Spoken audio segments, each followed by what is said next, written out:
শ্রী ঠাকুর অনুকূলচন্দ্রের চরণের সাথে সহস্র কোটি প্রণাম। পরম প্রেমময় শ্রী বড়মার চরণের সাথে সহস্র কোটি প্রণাম। পরম প্রেমময় শ্রী বরদার চরণের সাথে সহস্র কোটি প্রণাম। পরম পূজ্যপা দাদার চরণের সাথে সহস্র কোটি কোটি প্রণাম।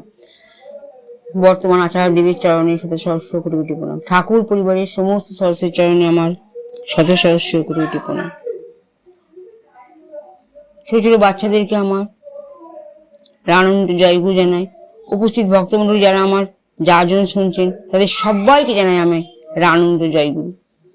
পরম প্রেমময় শ্রী ঠাকুর আমাদের সারা দিনে কিছু না কিছু কাজ করে আমাদের মধ্যে দিয়ে তিনি জানিয়ে দিয়ে গেছেন যে কিভাবে আমাদেরকে চলতে গেলে সব সময় একটা শান্তি শৃঙ্খলার মাধ্যমে আমরা চলতে পারবো।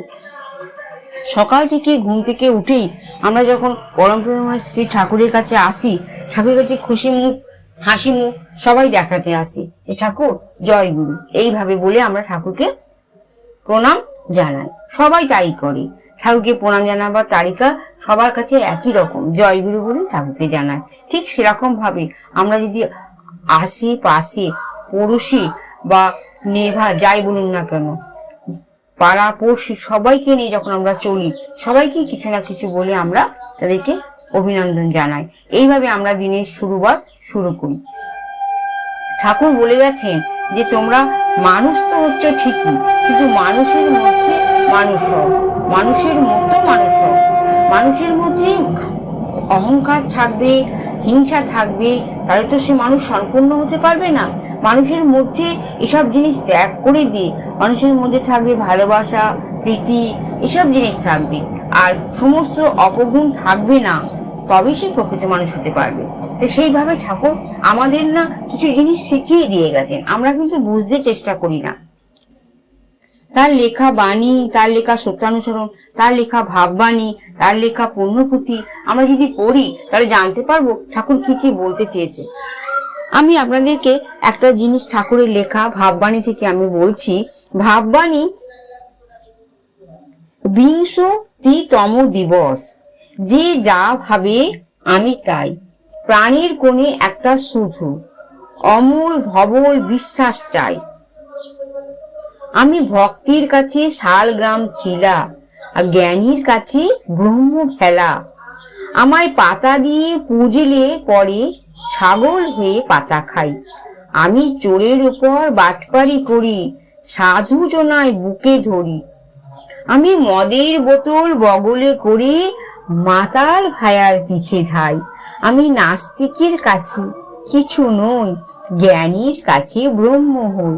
আমায় যা বলে যে ডাকে তারে আমি তেমন হয়ে তথায় যাই। ঠাকুরের বাণীতেই আমি মতলব বোঝানোর চেষ্টা করছি, যদি কোনো ভুল ত্রুটি হয়ে থাকে আমায় ক্ষমা করে দেবেন। যে যা ভাবে আমি তাই, প্রাণীর কোণে একটা শুধু। ঠাকুর এই মতলবটা বলতে চেয়েছেন যে যা ভাবে আমি তাই, মানে ঠাকুরকে না অনেকে অনেক কিছু ভেবে থাকে, মুখে কিছু বলতে পারে না যে ঠাকুর কি ধরনের, কিন্তু ঠাকুর কিন্তু বুঝতে পারছে কাউকে কে গালাগালি দিচ্ছে, কে ভালোবাসছে, আরো অনেক খারাপ কথা বলছে। তাই ঠাকুর বলেছে যে যা ভাবে আমি তাই, প্রাণীর কোণে একটু শুধু, অমূল ধবল বিশ্বাস চাই। মানে যে প্রাণী মন দিয়ে ভালোবাসবে, যে ভক্তগণ, তাকে বলছে বিশ্বাসটা এমন করে যেন তার হয় অমূল ধবল বিশ্বাস। মানে কি অমূল, অমূল মানে এর কোনো পরিবর্তন হবে না, অমূল থাকবে। আর ধবল মানে দুধের মতন সাদা থাকবে তার বিশ্বাস, যে আমার বিশ্বাস হবেই যে আমার ঠাকুর আছে, এটা হবেই। তাই ঠাকুর লিখেছেন অমূল ধবল বিশ্বাস চাই, ভক্তির কাছে শালগ্রাম শিলা। যে ভক্ত আমাকে ডাকবে তার কাছে আমি শালগ্রাম শিলা, মানে শালগ্রাম শিলা হয়ে যা ক্ষমতা আছে সেই ক্ষমতা ওকে আমি দিতে পারবো। ঠাকুর আরো কিছু বলেছে, জ্ঞানীর কাছে ব্রহ্ম ভেলা। যে জ্ঞানী তার কাছে ব্রহ্ম ভেলা। আমায় পাতা দিয়ে পুজলে পরে ছাগল হয়ে পাতা খাই। যদি কেউ আমাকে পাতা দিয়ে পুজো করে, দেখো অনেকে তো বিশ্বনাথ ভোলে বাবাকে বেলপাতা দিয়ে পুজো করে, তা আমারও তো ভোলে বাবা তো শিশি ঠাকুর, এটা হচ্ছে বিশ্বনাথ। যদি শিশি ঠাকুর হয়ে থাকে, আমার শিশি ঠাকুর তো আমার কাছে বিশ্বনাথ। গুরু ব্রহ্মা, গুরু বিষ্ণু, গুরুদেব মহেশ্বর কথাতেই আছে, গুরু সাক্ষাৎ পরম ব্রহ্ম। হ্যাঁ না? তো ঠিক এই কথার মাধ্যমে আমরা কি বুঝতে পারি? যে ঠাকুর বলেছেন যদি আমার পাতা দিয়ে কেউ পুজো করে, ছাগল হয়ে পাতা খায়। পাতাটা কে খাচ্ছে? ছাগল। দেখাচ্ছে কি? ছাগল খাচ্ছে। কিন্তু ছাগলের মধ্যে তো প্রাণ আছে না? ছাগল তো ভগবানকে ডাকে। গরু, ছাগল, পশু-পাখিও তো ঠাকুরকে ডাকছে। ঠাকুরও তো পশু-পক্ষী বলো ওনাদেরকে ভালোবাসছে। যখন ছাগলকে বলি দেওয়া হয় ঠাকুর কতটা কষ্ট পায়, কতটা কাঁদে। এই বলি প্রথাটাও ঠাকুর বন্ধ করে দিয়েছে। আরো অনেক কিছু বলেছে। চোরের উপর বাটপাড়ি করে, সাধুজনায় বুকে ধরে। চোরের উপর বাটপাড়ি করেও ঠাকুর সাধুজনকে বানিয়ে নিচ্ছে। যে চোর তাকে অগ্রসর করছে না চোর পথেতে, তাকেও ঘরে জায়গা দিচ্ছে। যে ধরতে এসছে পুলিশ, চোরকে ঠাকুর জায়গা দিয়েছে। বলল, "না, এখানে চোর তো আসেনি।" যখন পুলিশ চলে গেল তখন বলল, "বেরিয়ে এসো। তুমি কেন চুরি করছো?" তার কারণ জেনে শুনে ঠাকুর তাকে এমনভাবে ভালোবেসে, এমনভাবে শ্রদ্ধা করে, এমনভাবে ভক্তি করে সেই চোরকে সাধু বানানোর চেষ্টা করলো। আর হয়েও গেছে। যে ঠাকুর যে আমাদের ঠাকুর, কি বলবো, বলার তো শেষ নেই। ঠাকুর যে আমাদের পরম পিতা, এমনিতে ঠাকুরকে ঠাকুরত্ব মানে জাগিয়ে ঠাকুরকে ঠাকুর হয়েছে, সেই ঠাকুর অনুকূল তো আগেই ঠাকুর হয়েছে কেউ বুঝতে পারেনি না। তিনি তাকে সবকিছু গুণ দেখিয়ে দিয়েছেন তবেই সে ঠাকুর হয়েছে। আরো অনেক কথা আছে। আমি মদের বোতল বগল করে মাতাল ভাইয়ার পিছে ধাই। আমি মদের বোতলটা ধরেছি আর মাতাল ভাইয়ার পিছে যাচ্ছি। দেখছি কি কি করে মদ খাচ্ছে, তার মদ খাওয়ার কারণ বুঝছি। আর মদ খাওয়ার কারণ তো বুঝলে হবে না, তাকে মদ খাওয়ার কারণ থেকে নিয়ে আসতে হবে। কোন মদেতে নিয়ে আসতে হবে? নাম কীর্তনের মদে তাকে টানিয়ে নিতে হবে। তাকে দারু মদ খাওয়া থেকে ছাড়িয়ে দিয়ে নাম কীর্তন ভজনে সাধনার মদে যদি মত্ত করতে পারাই, সেই মানুষকে তাহলে আমি কি করব? মদমাতালটাকেও মানুষ করে দেব। ঠাকুর এইভাবে মানুষের কারখানা তৈরি করেছিল। সমস্ত ডাক্তারি ডিগ্রি তিনি শিখেছিল বটে, সমস্ত মানুষের মনের মধ্যে রোগ সেগুলোকে সরিয়ে মানুষকে সম্পূর্ণ শরীর সুস্থ করে তবেই সে শান্তি পেত। আর মানুষের কষ্ট দেখে প্রভু তো নিজেই কষ্ট পেত। তাই জন্য না আমরা সবাইকে ধুমধারাক্কা কথা বলে দিয়ে আঘাত দিতে চাই। কিন্তু সেটা ঠিক হয় না। যাকে আমি আঘাত দেবো, সে আমার ঘরের লোকই হোক আর পরের লোকই হোক, আত্মীয়স্বজনই হোক, সে আঘাত আগে আমার ঠাকুরের কাছে লাগবে। আমি তো আগে সবাইকে আঘাত দিয়ে কথা বলতাম ধুমধারাক্কা। কিন্তু এখন চিন্তা করি যে না, যদি আমার ঠাকুরের গায়ে লাগে তাহলে সেই ব্যথা তো আমিই পাবো। এই পরমপিতা বলেছে যে নাস্তিক হয়, নাস্তিকের কাছে কিছু নাই, কিন্তু জ্ঞানীর কাছে ব্রহ্ম। আমায় যা বলে যে ডাকে তারে আমি তেমন হব। এই জন্য ঠাকুর এও বলেছে যে যে আমাকে যেভাবে ডাকবে তার কাছে আমি তেমন হব। পরম প্রেমময় শ্রী শ্রী ঠাকুর আমাদেরকে কি সুন্দর এই ভাববাণীর মধ্যে লিখিয়ে দিয়ে গেছেন। ঠাকুর এইসব বাণী আমি একাই পড়বো তা তো হয় না, আমি আপনাদেরকেও শেয়ার করছি। আপনারাও সবাইকে এই বাণী, এই লেখা সবাইকে শোনাবেন। কিভাবে? এই লেখার মাধ্যম দিয়ে ঠাকুর যেভাবে বলে দিয়ে গেছেন ঠিক সেইভাবে, যে ভক্ত যদি হতে চাও, প্রিয় ভক্ত হও। ঠাকুরকে যদি নিয়ে চলতে চাও, ঠিকভাবে নিয়ে চলো। ঠাকুর যে যে নীতি লিখেছে, বিধান দিয়েছেন, এসবগুলো মেনে চলো। তাহলে কি বুঝবে? এই ঠাকুরের নীতি বিধান পড়ে আমরা থোড়া জ্ঞান অর্জন করতে পারবো। এই জ্ঞান হচ্ছে আমাদের কাছে, জ্ঞানীর কাছে ব্রহ্ম হয়ে যাব। জ্ঞান, ঠাকুর বলেছে জ্ঞানী, জ্ঞানী কাছে ব্রহ্ম। আমায় যে যা বলে ডাকে তারে আমি তেমন হয়ে কোথায় যাই। ঠাকুরকে যদি আমি যেভাবে ডাকবো, পরম প্রেমময় শ্রী ঠাকুর, আমি যেভাবে ডাকবো ঠাকুর আমার কথা শুনবে। আর সবাই যেভাবে ডাকবে ঠাকুর সবাই কথা ঠিক সেভাবেই শুনবে। এই ডাকার মধ্যে আমাদের কি থাকবে? অন্তরতর থাকবে। ধুমধাম ঠাকুর কাছে গিয়ে বললাম ঠাকুর শুনবে, এ তো ঠিক নয়। অন্তরের যে আমাদের ভালোবাসা, অন্তরের যে গভীর আমাদের শ্রদ্ধা, এসব ঠাকুরের কাছে যদি আমি ঠিকভাবে নিয়ে গিয়ে আমার মন তাকে ঠাকুরের কাছে পবিত্র করে নিয়ে গিয়ে, শুদ্ধ করে নিয়ে গিয়ে ঠাকুরকে যদি আমি কিছু বলি, তবেই তো পরম প্রেমময় ঠাকুর শুনতে পাবে। তবেই বুঝতে পারবে যে আমি কতটা সুখে রয়েছি, কতটা শান্তিতে রয়েছি, আর কত দুঃখই রয়েছি, কত সমস্যা পিছনে ঝালছে আমার জীবনে। এইভাবে পরম প্রেমময় শ্রী ঠাকুরের কাছে সবকিছু বলতে হয়। এই ঠাকুরকে যদি আমি সব সময় বলি আমার সুখ দুঃখ, তো পরম প্রেমময় শ্রী ঠাকুর ভাববেন যে না, এ আমাকে ডাকছে। যে হরি হরি হরি হরি করে সবসময়, হরিও তো সাড়া দেয়।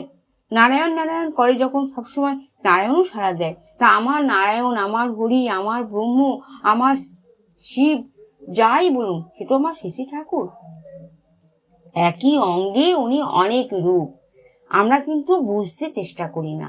তাই বলছি, পরম প্রেমময় শ্রী ঠাকুর যেভাবে যেভাবে তিনি নীতি নিধান দিয়েছেন, আপনারাও মেনে চলুন। ঠিকভাবে ইষ্টভীতি করুন। তিনি ইষ্টভীতির মাধ্যম দিয়ে আমাদেরকে অনেক কিছু শিখিয়ে দিয়ে গেছেন। ইষ্টভীতি যেমন তেমন করে করলে তো হবে না।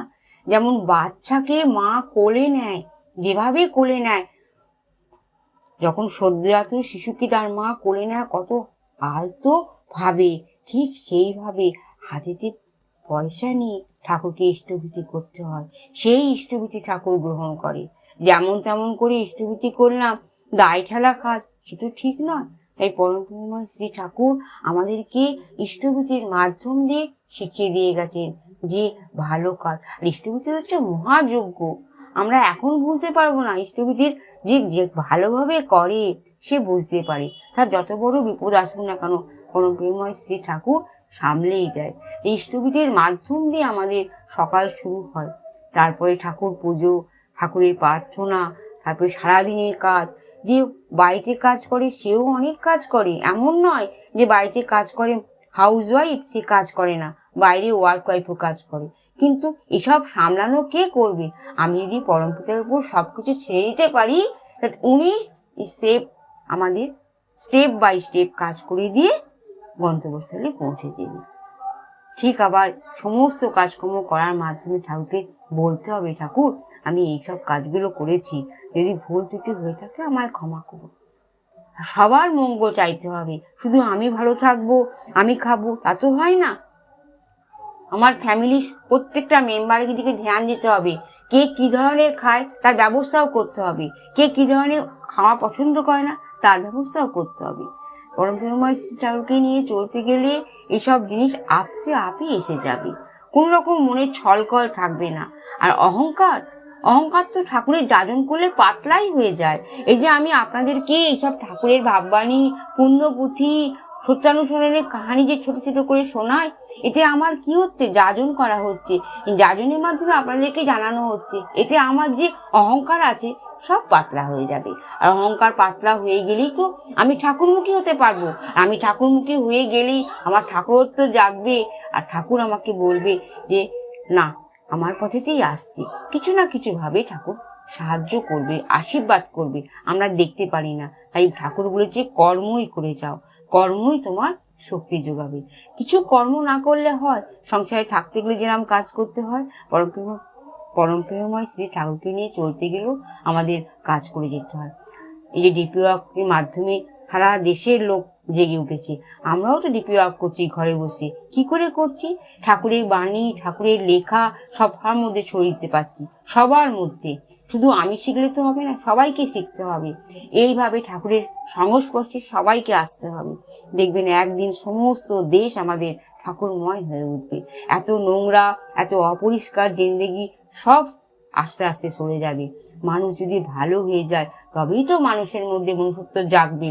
আর পরম পিতা যে সমস্ত মানুষকে মনুষ্যত্ব দিয়ে শিখিয়ে দিয়ে এই যে ঠাকুরমুখী পথ অবলম্বন করতে বলে দিয়ে গেছেন, তাও সাকার হয়ে উঠবে।